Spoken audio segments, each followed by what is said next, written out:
Hello viewers, welcome to our channel unique learning lab. বলো সবাই কেমন আছো? আশা করছি সবাই ভালো আছো। আমি রাজন আছি তোমাদের সঙ্গে। আজকে আমরা কম্পারেটিভ ম্যাথামেটিক্সের পার্সেন্টেজের ক্লাস 4 করাবো। তা ক্লাস 3 পর্যন্ত যেগুলো হয়েছিল আমরা থিওরি করেছিলাম, তারপর প্র্যাকটিস করেছিলাম। আর আজকে বেশ কিছু কোয়েশ্চেন আছে, ইম্পর্টেন্ট কোয়েশ্চেন, যেগুলো তোমাদের পরীক্ষায় আসার মতো কোয়েশ্চেন, সেরকম কোয়েশ্চেন বেশ কিছু আনা হয়েছে। তো সেইগুলো আমরা কিভাবে সহজে, একদম সহজ পদ্ধতিতে সলভ করতে পারবো সেগুলোই দেখাবো। চলো দেরি না করে সরাসরি যাই ক্লাসে। দেখো, 1 নম্বর ম্যাথ আর 2 নম্বর ম্যাথ, ঠিক আছে, একটা শিখলে অন্যরা নিজেরাই পারবে, সেই জন্য একই এতে দেওয়া আছে তোমাদের, ঠিক আছে। তো প্রথম অঙ্কটা কি বলছে দেখো, বলছে 2008 সালে 31% কর্মচারী কর প্রদান করে। তাহলে কর না দেওয়া কর্মচারীর সংখ্যা 20,700 জন, মোট কর্মচারীর সংখ্যা কত? তাহলে 31% কর্মচারী কর প্রদান করে, ঠিক আছে। মনে করলাম মোট কর্মচারী 100 জন, ঠিক আছে। তার মধ্যে কর প্রদানকারী মানে কর দিচ্ছে, এইটা হচ্ছে মোট। তাহলে কর প্রদানকারী কি হচ্ছে? কর প্রদানকারী হচ্ছে কত বলেছে? 31%। কর প্রদানকারী 31%। যদি কর প্রদানকারী 31% হয়, কর প্রদানকারী কিন্তু 100 নয়, মানে এইটাকে লিখেছি কর প্রদানকারীটা হিসাবে, ঠিক আছে, 31%। তাহলে কর প্রদানকারী যদি 31% হয়, তাহলে কর না দেওয়া কর্মচারী কতজন হবে? মোট হচ্ছে 100 জন, তার মধ্যে 31 জন দিচ্ছে না, তার মানে বিয়োগ করলে পরে থাকছে কত? 9 আর 6।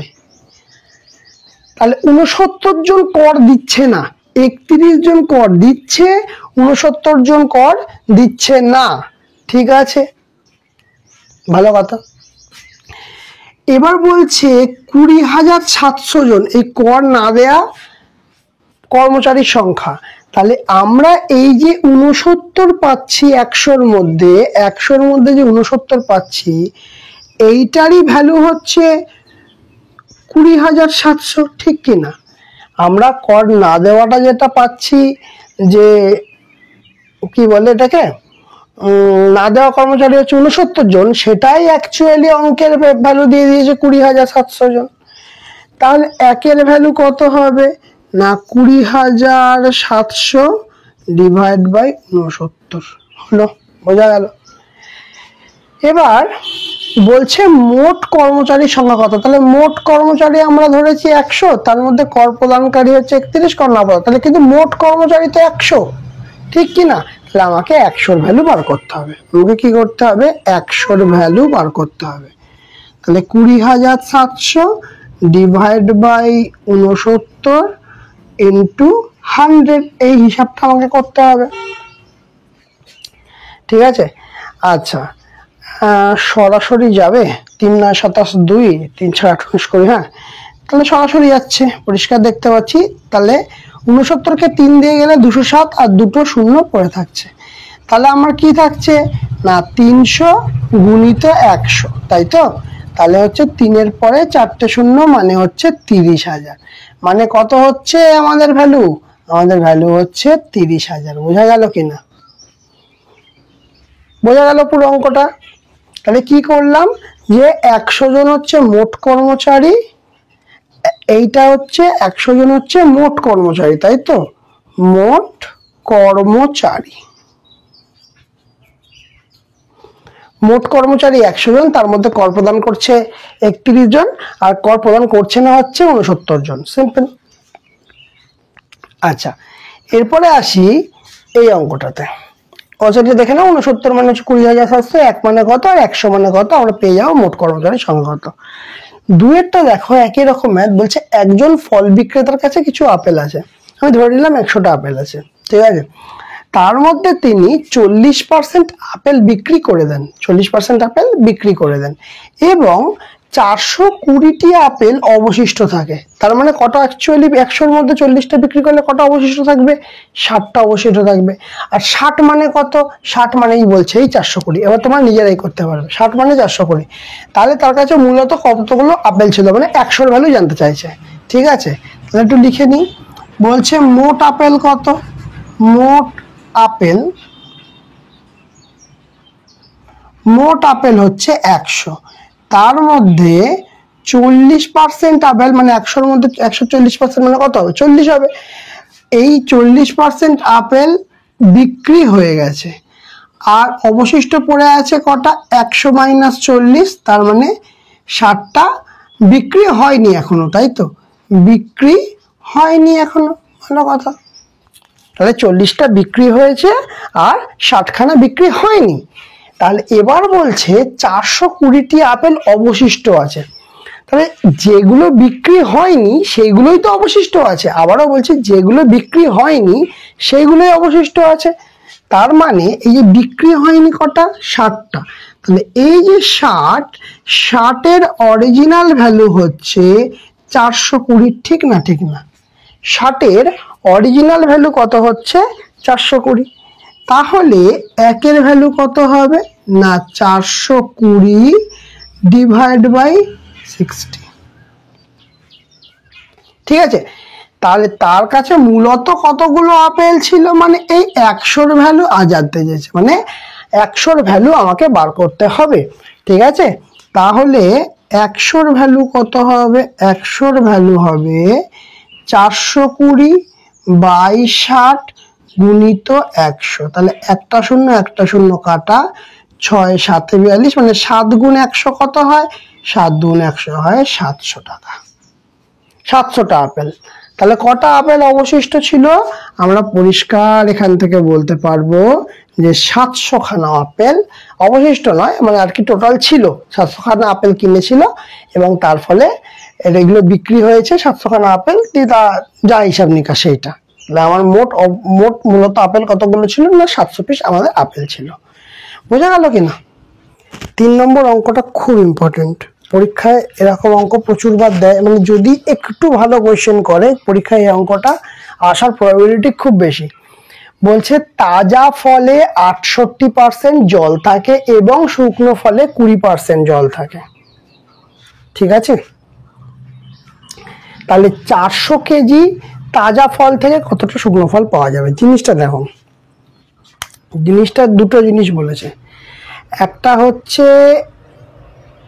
হচ্ছে তাজা ফল, ঠিক আছে, আর একটা হচ্ছে শুকনো ফল, ঠিক আছে। তাহলে কি বলেছে? তাজা ফলে জল কত? তাজা ফলে জল হচ্ছে 68। ঠিক আছে, তাহলে তাজা ফলের মধ্যে জল ছাড়া আর একটা কি অংশ থাকে? তাজা ফলের মধ্যে জল ছাড়া একটা অংশ থাকবে পাল্প, তাই তো? এটা মুছে, জলের একটা অংশ থাকবে আর একটা অংশ থাকবে পাল্প, যেটাকে শাঁস বলি আমরা, শাঁস। ঠিক আছে, তাহলে তাজা ফলে কি হচ্ছে? তাজা ফলে জল থাকে 68। আচ্ছা, তাহলে শাঁস থাকবে কতখানি?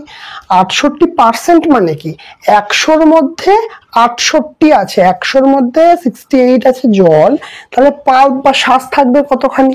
না, 100 মাইনাস 68। 100 মাইনাস 68 কত দাঁড়াচ্ছে? এখান থেকে 2 আর এখান থেকে 3, 32 এসে দাঁড়াচ্ছে। ঠিক আছে, তাহলে তাজা ফলের মধ্যে জল আছে 68, পাল্প আছে 32, ভালো কথা। এবার বলছে শুকনো ফলে কি হচ্ছে ঘটনাটা? শুকনো ফলে 20% জল আছে। শুকনো ফলে যদি 20% জল থাকে, তার মানে ব্যাপারটা হচ্ছে যদি 20 থাকে জল, তাহলে শাঁস কত থাকবে? শাঁস থাকবে 100 মাইনাস 20, তার মানে হচ্ছে 80। বোঝা গেল জিনিসটা? তাহলে তাজা ফলে জল থাকবে 68 আর শাঁস থাকবে 32, আর শুকনো ফলে 20 থাকবে জল, 80 থাকবে শাঁস। ক্লিয়ার? এইবার যে জায়গাটা মেন আমাদের সমস্যা করবে সেইটাকে আগে সলভ করি। তাহলে এখান থেকে একটা কাজ করা যায়, অনুপাতে করলে, অনুপাত যদি করি তাহলে 2 আর 8 মানে 2 আর 8 মানে 1 আর 4 লেখা যাবে। কেন? 20:80, তার মানে কত? 2:8, আর 2 দিয়ে ভাঙলে 1:4, তাহলে 1 আর 4 এটা পেলাম আমরা। ভালো কথা। তাহলে এবার আমরা একটা কাজ করতে পারি যে আমরা শ্বাসটাকে সমান করে দেব। কাজ করব, শ্বাসটাকে সমান করব। ঠিক আছে, এখন আমরা এই লাইনটা মুছে দিই। দেখো এই লাইনটা মুছে দেব।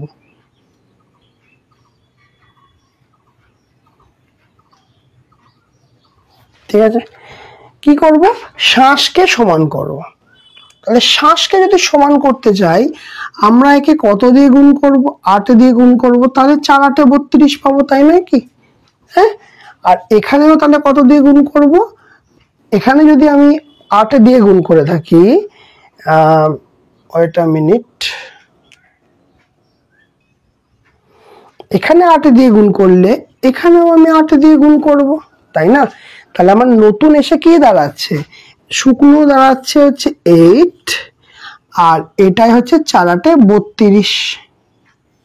তাহলে এবার একটু ঠান্ডা মাথায় ভেবে দেখো যে তাজা ফলের জন্য জল আছে 68 আর শ্বাস আছে 32, তাহলে টোটাল তাজা ফলটা কত দাঁড়ালো? 68 আর 32 হচ্ছে 100। আর যদি শুকনো ফলের হিসাব করি, তাহলে এখানে কত পেয়েছি? 8, আর এখানে পেয়েছি 32। 8 আর 32, তার মানে হচ্ছে 40।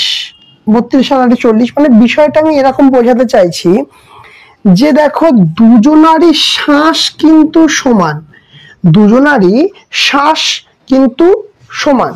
তাহলে দুজনের শ্বাস যদি সমান হয়, আবারও বলছি, দুজনের শ্বাস যদি সমান হয়, আমার মেনলি কি দেখার দরকার? কার কতটা জল নিয়ে অত ভাবার দরকার নেই, শ্বাসটাকে আমাকে সমান করতে হবে। যে কারণ কোশ্চেনটা করেছে যে তাজা ফল থেকে কতটা শুকনো ফল পাওয়া যাবে। তাহলে আমাকে শুকনো ফল পাওয়ার জন্য আমাকে মেনলি কি খুঁজতে হবে? আমার যেন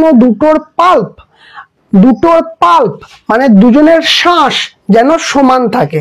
দুজনের শ্বাস আমি সমান করেছি এবং এখান থেকে পেয়েছি 100 কেজি যদি তাজা ফল থাকে, তাহলে 40 কেজি শুকনো ফলে আমরা পাল্পটা সমান পাবো।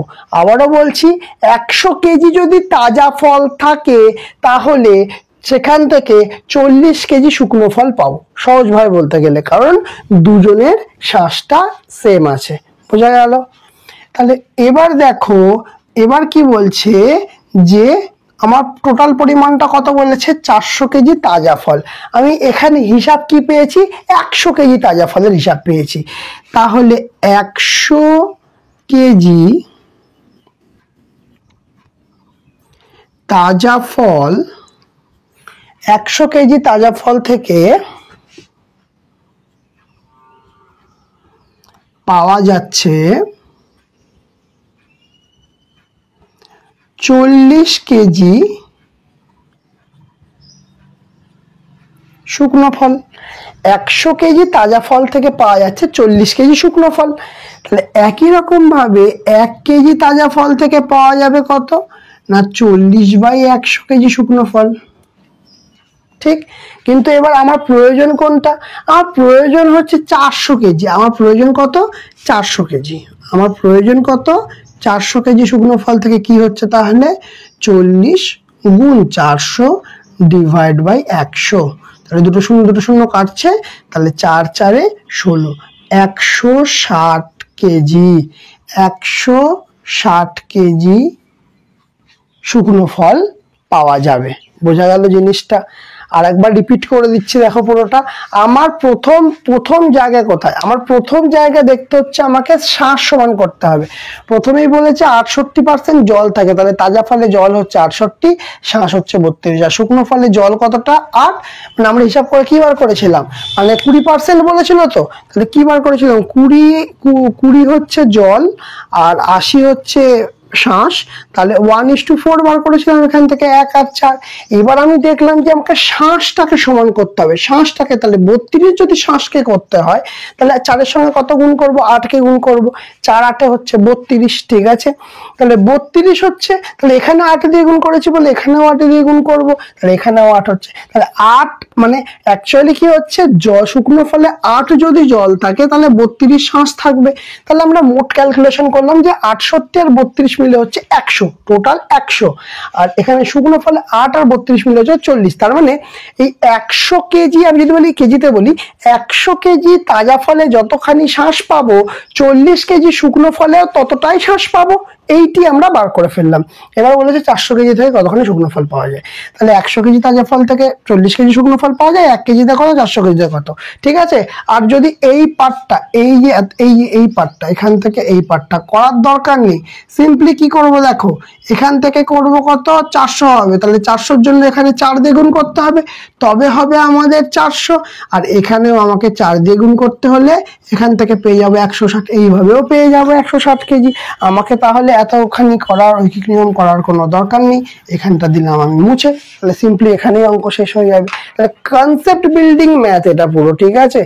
তাহলে বলো এই জায়গাটা তোমাদের কেমন লাগলো? এই অঙ্কটা কিন্তু খুব ভালো অঙ্ক, আর এই প্রসেসে করলে তোমাদের খুব তাড়াতাড়ি আশা করি সলভ হয়ে যাবে, ঠিক আছে? দেখো এই যে তিনটে ম্যাথ এখানে এনেছি, এই তিনটে ম্যাথই কিন্তু বিদ্যালয় শিক্ষার্থী রিলেটেড ম্যাথ, ঠিক আছে? কাউন্টিং হিসাবের ম্যাথ। তো এই ম্যাথগুলো কিন্তু পরীক্ষাতে সরাসরি এরকম চলে আসে। তো প্রথমে 4 নম্বরটা আগে করে নিই। বলছে কোনো বিদ্যালয়ে 70% শিক্ষার্থী হচ্ছে ছেলে আর মেয়েদের সংখ্যা হচ্ছে 504, তবে ছেলেদের সংখ্যা কত? ঠিক আছে, কত বলছে? 70% শিক্ষার্থী হচ্ছে ছেলে, ভালো কথা। তাহলে আমি যদি মনে করি 100 জন স্টুডেন্ট আছে, তার মধ্যে কত বলেছে? 70 জন কি হবে? ছেলে হবে।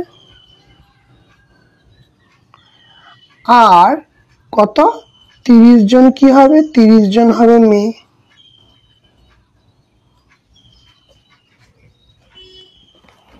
সত্তর জন ছেলে হবে আর 70 জন মেয়ে হবে। এবার বলছে যে মেয়েদের সংখ্যা 504, তার মানে তাহলে ছেলেদের সংখ্যা জানতে চেয়েছে। মেয়েদের সংখ্যা 504, মেয়ে মানে অ্যাকচুয়ালি কতজন? না 30 জন। 100 জনের মধ্যে 30 জন মেয়ে, মানে 30-এর অরিজিনাল ভ্যালু কত? 30-এর অরিজিনাল ভ্যালু 504। 30-এর অরিজিনাল ভ্যালু কত? 30-এর অরিজিনাল ভ্যালু 504। তাহলে 1-এর ভ্যালু আমরা কত পাবো? 1-এর ভ্যালু পাবো হচ্ছে 504 ভাজিত 30, এটা 1-এর ভ্যালু পেলাম। তাহলে আমাদের বার করতে হবে কি? ছেলেদের সংখ্যা। ছেলে কতজন দেখতে পাচ্ছি এখানে 100 জনের মধ্যে? 70, তাই তো? তাহলে 70-এর ভ্যালুটা আমাদের বার করতে হবে। কত? 504 গুণিত 70 ভাজিত 30, তাহলে 0 0 কাটছে। আর এখান থেকে কি কাটছে? 3 1 20, 3 6 18, 2 3 8 24, তাহলে 168 ইন্টু 7, তাই তো? তাহলে 7 8 56, 7 8 56 ইউনিট ডিজিট 6, তাহলে আমার অ্যান্সার হবে এইটা। কি করে করলাম দেখাচ্ছি।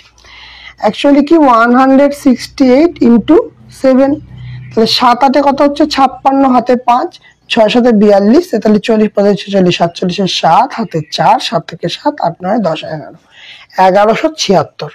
তাহলে আমরা কিন্তু শুধুমাত্র ইউনিট ডিজিট দিয়ে করতে পারবো, কারণ এখানে ইউনিট ডিজিট গুলো দেখো 8 8 4 আছে। তার মানে আমাকে এমন কিছু একটা অপশন চেক করতে হবে যাতে ইউনিট ডিজিট 6 হয়। তাহলে এখান থেকে সেটা পরিষ্কারভাবে করতে পারবো। বোঝা গেল কিনা? তাহলে এই ম্যাথটা যদি বুঝে থাকো নেক্সট দুটো ম্যাথও করার কোনো সমস্যা হবে না, আরামসে হয়ে যাবে। ঠিক আছে, 5 নম্বরটা কি বলছে? বলছে একটি বিদ্যালয়ে 60% শিক্ষার্থী যদি ছেলে হয় এবং মেয়েদের সংখ্যা যদি 972 হয় তবে বিদ্যালয়ে কতজন ছেলে আছে? ভালো ম্যাথ, খুবই ভালো ম্যাথ। বলছি একটি বিদ্যালয়ে 60% শিক্ষার্থী ছেলে, বাহ, তাহলে 100 জনের মধ্যে ছেলে কজন? ছেলে বলছে 60, ঠিক আছে। আর মেয়ে কজন? মেয়ে তাহলে নিশ্চয় 40 হবে, এটা ক্লিয়ার তো। ছেলে যদি 60 হয় মেয়ে হবে 40। তাহলে বলছে বিদ্যালয়ে কতজন ছেলে আছে, মেয়েদের সংখ্যা এখানে বলে দিয়েছে। ভালো কথা, ঠিক আগেরটার মতোই অঙ্ক, আলাদা কিছু নেই, ডেটাগুলো চেঞ্জ করা আছে, তাই তো। তাহলে বলছে মেয়েদের সংখ্যা 972, মেয়েদের সংখ্যা কত? 972। তার মানে অ্যাকচুয়ালি এখানে মেয়ে কজন আছে 100 জনের মধ্যে? 100 জনের মধ্যে 40 জন মেয়ে আছে, ঠিক আছে। তাহলে 40 জন যদি মেয়ে থাকে, 40 জন যদি মেয়ে থাকে তাহলে 40-এর ভ্যালু অ্যাকচুয়ালি কত হচ্ছে না? 40-এর ভ্যালু হচ্ছে 972। 40-এর ভ্যালু কত হচ্ছে? 40-এর ভ্যালু হচ্ছে 972। তাহলে 1-এর ভ্যালু কত হবে? 1-এর ভ্যালু হবে 972 ভাজিত 40, ঠিক কিনা? এবার কি চেয়েছে? এবার চেয়েছে বিদ্যালয়ে কতজন ছেলে আছে জানতে চেয়েছে, বিদ্যালয়ে কতজন ছেলে আছে জানতে চেয়েছে, ঠিক আছে। তাহলে ছেলে আছে তো 60 জন, ছেলে আছে কজন? ছেলে আছে 60 জন। তাহলে 972 বাই 40 গুণিত 60, এই তো আমাদের হিসাব। এই শূন্য আর এই শূন্য কাটলো, আর কি দিয়ে কাটছে? 72। তো 72 দেখো 72 4 দিয়ে কেটে যাচ্ছে, তাহলে আমি সরাসরি এই পুরোটাই কেটে দেব। তাহলে 4 দিয়ে কাটলে কত হচ্ছে? 4 একে 4, সরি 4 2 8, 17, 4 4 16, 3 4 12। তাহলে কত আসছে না? 243 গুণিত 6। তাহলে 3 6 18, 8 হাতে 1, 4 6 24, 25 5 হাতে 2, 6 2 12, 13 14। তাহলে কত আসছে? 1458। কত আসছে? 1458। দেখো বোঝা গেল জিনিসটা। তাহলে আমাদের কিন্তু অ্যাকচুয়ালি কি করতে হবে, আমাদেরকে যে কিভাবে এই প্রসেসটা করছি সেটা কিন্তু লজিক কিন্তু সেম, লজিক কিন্তু আমরা সেম জিনিস পাবো, ঠিক আছে। আচ্ছা 6টা দেখো, বলছে একটি বিদ্যালয়ে 70% শিক্ষার্থী মেয়ে হলে ছেলেদের সংখ্যা 510। আবারও বলছি, একটি বিদ্যালয়ে 70% শিক্ষার্থী মেয়ে হলে ছেলেদের সংখ্যা 510 জন। তাহলে বিদ্যালয়ে মোট ছাত্রছাত্রীর সংখ্যা কত? কি করা যায়?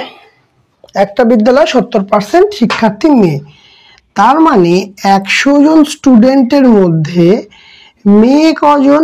100 জন স্টুডেন্টের মধ্যে মেয়ে হচ্ছে 70 জন। তাহলে বলতে পারবো যে তাহলে ছেলে 30 জন। সিম্পল হিসাব।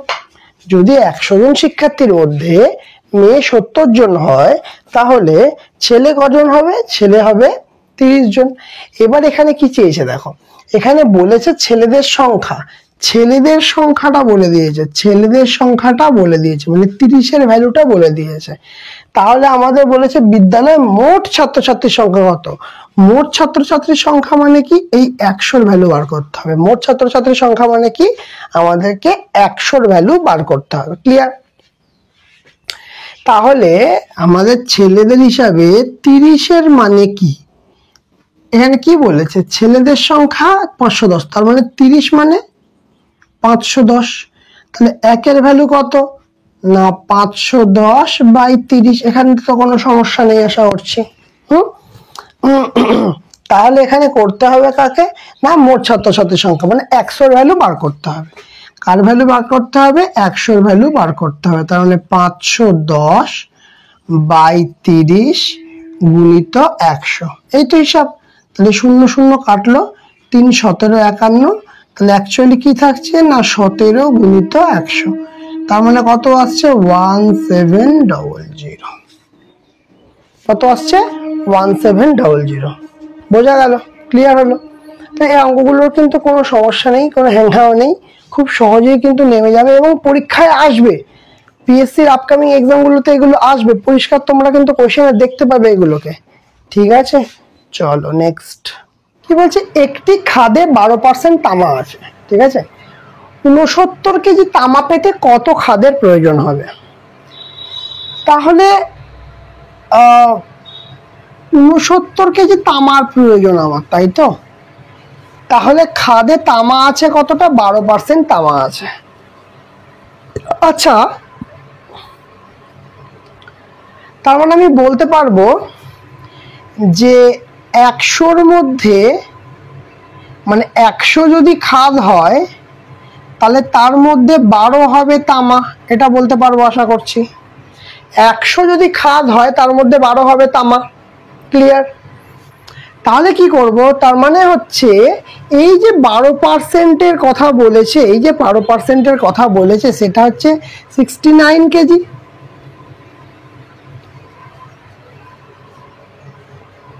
ঠিক আছে, তাহলে 100% হতে কত খাদের প্রয়োজন হবে?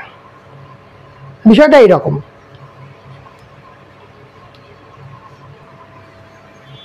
তাহলে 1% মানে কত বলবো? 1% মানে হচ্ছে 69/12। তাহলে আমার লাগবে কত? মোট 100% খাদের প্রয়োজন, তো সেই খাদের পরিমাণটাই আমাকে বার করতে বলেছে। তাহলে 100%-এর ভ্যালু কিভাবে বার করবো? না 69/12 ইন্টু 100%। পার্সেন্টেজ তো দুদিকে চলে যাচ্ছে, কারণ এদিকের পার্সেন্টেজ এখানে একের ক্ষেত্রেই পার্সেন্টেজ চলে গেছে, সমস্যা নেই। তাহলে 3 দিয়ে কাটছে, দেখতে পাচ্ছি পরিষ্কার, 3 4 এ 12, 3 দিয়ে কাটছে, 3 2 এ 6, 3 3 এ 9, 23 থাকছে। আর 4-কে 100 দিয়ে কাটলে কত থাকছে? 25 থাকছে। তাহলে গুণ কাকে কাকে করছি? না 23-কে 25 দিয়ে গুণ করছি। 3 25-এ 75-এর 5 হাতে 7, 25 দুগুণে 50, 50-এর সাথে 57, 50 আর সাথে 57। তাহলে আমাদের আনসার কি বেরোলো? দেখো, আমাদের আনসার বেরোলো 575। ইউনিটটা কি হবে? ইউনিট হবে কেজি। কেন কেজি হবে? কারণ এখানে কেজি দিয়েছে, সেই কারণের জন্য কেজি হবে, সিম্পল ম্যাথ। তাহলে এটা তো আশা করছি কোনো সমস্যা নেই। তো নেক্সট ম্যাথটা দেখি। নেক্সট ম্যাথের টাইপটা দেখো, নেক্সট ম্যাথের টাইপ দেখো, বলছে যে কিষান, অ্যাকচুয়ালি এর নাম কিষান, আকার হবে, কিষান তার বেতনের 30% খাবারের জন্য ব্যয় করেন এবং 3% ট্রাস্টে দান করেন। কি বলা হয়েছে? যে 30% খাবারের জন্য দান আর 3% ট্রাস্টে দান করেন। ভালো কথা। এই দুটি জিনিসের জন্য তিনি যদি 2310 টাকা খরচ করেন, তবে 1 মাসের বেতন কত? ঠিক আছে, দেখো, খাবারের জন্য খরচ করছে, আর কিসের জন্য খরচ করছে? ট্রাস্টে দান করছে, সেই জন্য খরচ করছে। তাহলে খাবারের জন্য 30% খরচ করছে, ট্রাস্টের জন্য 3% খরচ করছে। ওভারঅল কত খরচা করছে? না 33% খরচা করছে। ক্লিয়ার? এবার এই যে 33% খরচা হলো, বলছে এই যে 33% তো দুটো জিনিসের জন্য খরচা হয়েছে, তো এই ভ্যালুটা বলছে 2310 টাকা। কি বলছে এই ভ্যালুটা? 2310 টাকা। তাহলে অ্যাকচুয়ালি কি বলবো আমরা? না 33% মানে 2310। তাহলে 1% মানে কত? না 2310/33। দেখো, এইবারে বিষয় হচ্ছে যে 1 মাসের বেতন কত জানতে চেয়েছে। তাহলে দেখো, যে টাকাটা বেতন পাবে সেই বেতনের উপর ডিপেন্ড করেই তো খরচপাতি সব চলবে, তাই তো? তাহলে যদি আমি সেইটা ভাবি যে বেতনের উপর ভিত্তি করে খরচপাতি সব চলবে, তাহলে কত পার্সেন্ট বেতন হচ্ছে? আমাদের পাবো তো পুরো 100% বেতন, তার উপর ভিত্তি করে যা খরচ হচ্ছে, এই খরচটা কিন্তু আমার বেতনের থেকে হচ্ছে। তাহলে 100% হচ্ছে বেতন, তাহলে 100%-এর ভ্যালু তো বার করতে হবে। কতর ভ্যালু বার করতে হবে? না 100%-এর ভ্যালু বার করতে হবে। কত হচ্ছে? 2310 গুণিত 100 ডিভাইড বাই 33। কত দিয়ে কাটছে? 3 11 33, 11 দিয়ে কাটছে, 11 2 22, 210। আবার 3 দিয়ে কাটছে, 3 7 21 70। তাহলে কত দাঁড়াচ্ছে? না 70 গুণিত 100। ঠিক আছে, 7-এর পরে 1 2 3 তে 0। ঠিক আছে, তাহলে কত বেরোচ্ছে না 7,000 টাকা বেরোচ্ছে। তাহলে কত বেরোলো আমাদের 7,000 টাকা বেরোলো। বুঝতে পারলে তো অঙ্কের জিনিসটা কি বলছে? তাহলে যদি মোট খরচটা আমরা বার করে নিলাম 30% আর 3% মানে 33%, আর এই 33% মানে 2,310 টাকা, 1% মানে কত 100% মানে কত ভ্যালু বেরোলো 7,000 টাকা। ব্যাস সিম্পল ম্যাথ। চলো নেক্সট দেখো কি বলছে। এটা বলছে এ তার মাসিক বেতনের 20% সঞ্চয় করে। ঠিক আছে, যদি তার মাসিক খরচ 6,000 টাকা হয় তার মাসিক সঞ্চয় কত? খুব ইম্পর্টেন্ট। বলছে এ তার মাসিক বেতনের 20% সঞ্চয় করে আর মাসিক খরচ 6,000 টাকা। তাহলে 100 টাকা যদি কেউ ইনকাম করে তাতে সঞ্চয় করে বলছে 20%। সঞ্চয় কত করে বলছে না 20% মানে 120% মানে 20 টাকা। তাহলে 20 টাকা সে সঞ্চয় করছে। ঠিক আছে, ক্লিয়ার? তাহলে 20% সঞ্চয় করলে এখানে 100 মাইনাস 20, তার মানে 80 কি করছে? ব্যয় করছে। 80 কি করছে? ব্যয় করছে। তাহলে বলছে 6,000 টাকা হচ্ছে তার মাসিক খরচ, মানে ব্যয় করা মানেই তো অ্যাকচুয়ালি খরচ করা, তাই না? তাহলে এই যে 80 যে পেলাম আমরা, এই যে 80 পেলাম, এই 80-র অ্যাকচুয়াল ভ্যালু হচ্ছে 6,000। এখানে কি চেয়েছে? মাসিক সঞ্চয় কত, মানে এই 20-র ভ্যালু জানতে চেয়েছে। ক্লিয়ার? তাহলে 1-এর ভ্যালু কত? 1-এর ভ্যালু হচ্ছে 6,000 ডিভাইড বাই 80। তাহলে তারপরে কি জানতে হবে? 20-র ভ্যালু, কারণ সঞ্চয় চেয়েছে। এখানে সঞ্চয় কত হবে না 6,000 গুণিত 20 ডিভাইড বাই 80। তাহলে 0 0 কাটা, 2 দিয়ে কাটলে 4। এবার দেখো 3 15 45, 4 15 60, তাহলে 15 গেল, দুটো 0। তাহলে আমার আনসার কত আসছে? আমার আনসার আসছে 1,500 টাকা। আনসার কত আসছে? আনসার আসছে অপশন এ 1,500 টাকা। ক্লিয়ার হয়েছে? তাহলে আমাকে কিন্তু সঞ্চয় বলেছে। সঞ্চয় মানে কি? এইটাই শুধু মনে রাখবে এটার ক্ষেত্রে, যে বেতন যত পাবে মানে আয় যত হবে সেটা দিয়ে কি করবে? সেটা দিয়ে ব্যয় করবে, আর যেটা অবশিষ্ট থাকবে সেটা সঞ্চয় করবে, তাই তো? এক্ষেত্রে কি বলে দিয়েছে না 20% সঞ্চয়। তাহলে 20%, 20 যদি সঞ্চয় হয়, আয় যদি 100 টাকা হয়, তার মধ্যে 20 টাকা যদি সঞ্চয় করে তাহলে ব্যয় কত হবে? ব্যয় সিম্পল 80 আসবে। এই 80 মানেই হচ্ছে 6,000, 1 মানে কত আর 20 মানে কত, এইটাই অঙ্কটা দিয়েছে। ঠিক আছে, বোঝা গেছে? চলো তাহলে নেক্সট ম্যাথটা দেখি। বলছে এই ম্যাথটা কিন্তু খুব আসে পরীক্ষায়, এই টাইপের ম্যাথ আর কি। বলছে এ এর আয়ের 10%, বি এর আয়ের 15%, সি এর আয়ের 20%, এগুলো সমান সবকটা। তার মানে কি বলছে? এ এর মানে গুণ আয়ের 15% সমান বি এর মানে গুণ আয়ের, সরি, এর আয়ের 10% বলেছে, বি এর আয়ের 15% আর সি এর আয়ের কত পার্সেন্ট? 20%। ঠিক আছে, এই বস্তুটা বলে দিচ্ছে। সবার প্রথম কি করব আমরা? আমরা এই পার্সেন্টেজগুলোকে তুলে দেবো। তিনটে পার্সেন্টেজ, মানে বাই 100 আসবে, সবার কেটে যাবে, তাই জন্য পার্সেন্টেজ তুলে দেব। আচ্ছা, তোমাদের মনে আছে কি? আচ্ছা, এটাকে আর একটু ছোট করে নিই, তাহলে একটু মনে থাকবে। 5 দিয়ে দেখো সবাইকে কাটছে, 5 দিয়ে কাকে কাটছে? সবাইকে 5 দিয়ে কাটছে, তাই কি? তাহলে 5 দিয়ে কাটলে কি হচ্ছে? 5 2 10, 2a সমান 5 দিয়ে কাটছে 3 5 15, 3b, আবার 5 দিয়ে কাটছে 4 5 20, 4c। যখন এই রকম থাকবে তোমাদের কিন্তু অনুপাত সমানুপাতে আমরা অলরেডি শিখিয়েছি, a:b:c সমান করবে কি 1/2 1/3 মনে পড়ছে এটা কেন করিয়েছিলাম? যদি না মনে থাকে আরো একবার দেখিয়ে দিচ্ছি। লজিকটা কি হয়? লজিকটা হয় এটা সমান সমান আমাদের কিছু একটা ধরে নিতে হয়। এটা কিন্তু করবে না, ধরো অন্য কালি ইউজ করি, তাহলে এই পার্টটা করবে না। এটা শুধুমাত্র তোমাদের বোঝানোর জন্য করছি কেন আমরা 1/2টা লিখলাম। তাহলে কি আসছে এখানে? 2a সমান সমান k আসছে, তাহলে a সমান সমান k/2। একই রকম ভাবে 3b সমান k, 3b সমান k আসছে, তাহলে বি সমান সমান কে বাই 3, পাচ্ছি তো? ঠিক আছে, একই রকম ভাবে 4c সমান সমান কে, তাহলে c সমান সমান কে বাই 4। তাহলে এবার যদি বার করি a is to b is to c, তাহলে কি আসছে K by 2 is to K by 3 is to K by 4। ওপর থেকে তিনটে কে কেটে যাচ্ছে, তাহলে 1/2 is to 1/3 is to 1/4 থাকছে। তাহলে এই এতখানি করার পরে তবে আমি এইটা পাচ্ছি। আর অনুপাত সমানুপাতে এই জন্য তোমাদের সরাসরি শিখেছিলাম ডিরেক্ট করবে 1/2 1/3 1/4, এইটা হচ্ছে তার লজিক। যাদের মনে পড়েনি তারা একবার দেখে নাও, আর যারা নতুন জানলে তারা তো নতুন ভাবে শিখলেই ভালো কথা। তো কি হচ্ছে, তো এইটার অনুপাত আমি পেয়েছি 1/2 1/3 1/4।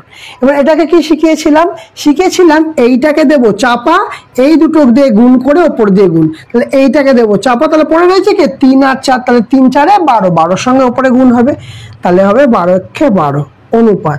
এবার কাকে দেবো, 3 কে দেবো চাপা, এই দুটোকে করবো গুণ আর এর সঙ্গে গুণ করবো, তাহলে 3 কে দিলাম চাপা, তাহলে 4 2 8, 8 1 8। আর একই রকম ভাবে 4 কে দেবো চাপা, 3 2 6, এখানে গুণ হবে 6 1 6। বোঝা গেল? এবার দেখো কাটছে, কত দিয়ে কাটছে, 2 দিয়ে কাটছে। 2 দিয়ে কাটলে কি হবে, 2 দিয়ে কাটলে হবে 6 2 12, 2 4 2 8, 2 3 2 6, তাহলে 6:4:3। এই হচ্ছে আমার অনুপাত পেয়েছে। এবার কি বলছে দেখো, যদি তাদের মোট আয়ের পরিমাণ 7,800 টাকা, মোট আয়ের পরিমাণ 7,800 টাকা, তাহলে বি এর আয় কত? আচ্ছা, এইখানে আমি যে একটা রেশিও পেয়েছি, এইখানে একটা রেশিও পেয়েছি না, এ পাবে 6, বি পাবে 4 আর সি পাবে 3। তাহলে আমি যদি বলি মোট রেশিও বার করি, আমরা যদি মোট রেশিও বার করি 6 আর 4 10 আর 3 13, আমি বলতে পারবো যে এ বি সি মিলে মোট এই 13 ইনকাম করেছে। আবার বলছি, এ বি সি মিলে মোট কত ইনকাম করেছে, 13 ইনকাম করেছে। ক্লিয়ারটা বলতে পারবো। আর এই 13 মানে আমরা বলতে পারবো যে 7,800 টাকা। এই 13 মানে কি বলতে পারবো, 7,100 টাকা। তাহলে এই 1 মানে কি বলতে পারবো না, 7,800 ডিভাইড বাই 13, কাটাকুটি করলে 5 13 65, 6 13 78।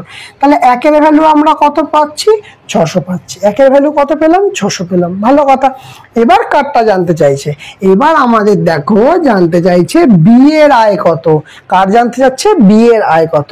এখানে বি এর রেশিও কোনটা, বি এর রেশিও হচ্ছে এই 4। বি এর রেশিও কি, বি এর রেশিও হচ্ছে 4। তাহলে 4 মানে কত পাবো, তাহলে 4 এর ভ্যালু বার করতে হবে। 4 এর ভ্যালু কিভাবে বার করব, 1 এর ভ্যালু 600, 4 এর ভ্যালু হচ্ছে 600 গুণ 4, 4 6 2400। তাহলে আনসার কত বেরোলো, আনসার বেরোলো অপশন সি 2400। ক্লিয়ার হয়েছে, বোঝা গেছে কথাটা? তাহলে আমরা কিন্তু প্লেন অঙ্ক করেছি। এই জায়গাটাই মেন, যে এ এর আয়ের 10%, বি এর আয়ের 15%, সি এর আয়ের 20%। ঠিক আছে, এই যে তিনটে বলে দিলাম, এ এর 10, বি এর 15, সি এর 20। তাহলে 2a আমরা কত দিয়ে, 5 দিয়ে কাটলাম, 5 2 10, 3 5 15 আর 4 5 20। ঠিক আছে, যখন এইটাই হয়ে গেল তখন আমার ম্যাক্সিমাম কাজ শেষ। ক্লিয়ার? তাহলে এই অনুপাত থেকে আমরা 1/2 1/3 1/4 করলাম। তাহলে 3টা কি বললাম, এইটা চাপা দিয়ে এই দুটো গুণ করে উপরে গুণ লিখে এটা করলাম। 3টাকে চাপা দিয়ে 4 2 8 উপরে করলাম। 4কে চাপা দিয়ে 3 2 6 উপরে করলাম। ঠিক আছে, তাহলে 2 দিয়ে কাটলে, 2 দিয়ে যদি 3টাকেই কাটতো, 6 2 12, 4 2 8, 3 2 6, তাহলে 3টাকে যোগ করলাম, কত হলো 13। এই 13 হচ্ছে মোট রেশিও, আর এখানে মোট টাকা দিয়ে দিয়েছে, তার মানে 13 মানে 7,800। 13 মানে যদি 7,800 হয়, 1 এর ভ্যালু কত হবে, 1 এর ভ্যালু হবে 600, কারণ 6 13 78। আচ্ছা, তাহলে 4 এর ভ্যালু কত, কারণ বি এরটা জানতে চেয়েছে, তাহলে 4 এর ভ্যালু কত, 2400। আচ্ছা, যদি আমাদের বলতো সি এর ভ্যালু কত, মানে সি কত টাকা আয় করতাম, তাহলে 3 6 18 1800 টাকা বলে দিতাম। যদি বলতো এ এর ভ্যালু কত, এ কত টাকা আয় করতে, তাহলে 6 দিয়ে 600কে গুণ করে দিতাম, 6 6 36। ক্লিয়ার হয়েছে, বোঝা গেছে? তাহলে বলো আজকের ক্লাসটা তোমাদের কেমন লাগলো? যদি ভালো লেগে থাকে অবশ্যই লাইক করবে, কমেন্ট করবে আর শেয়ার করবে। আর যারা চ্যানেলটা নতুন হবে তারা অবশ্যই সাবস্ক্রাইব করে দেবে, পাশে থাকা বেল আইকনটা অবশ্যই ক্লিক করে দেবে। আজকের মতো আমাদের ক্লাস এখানেই শেষ।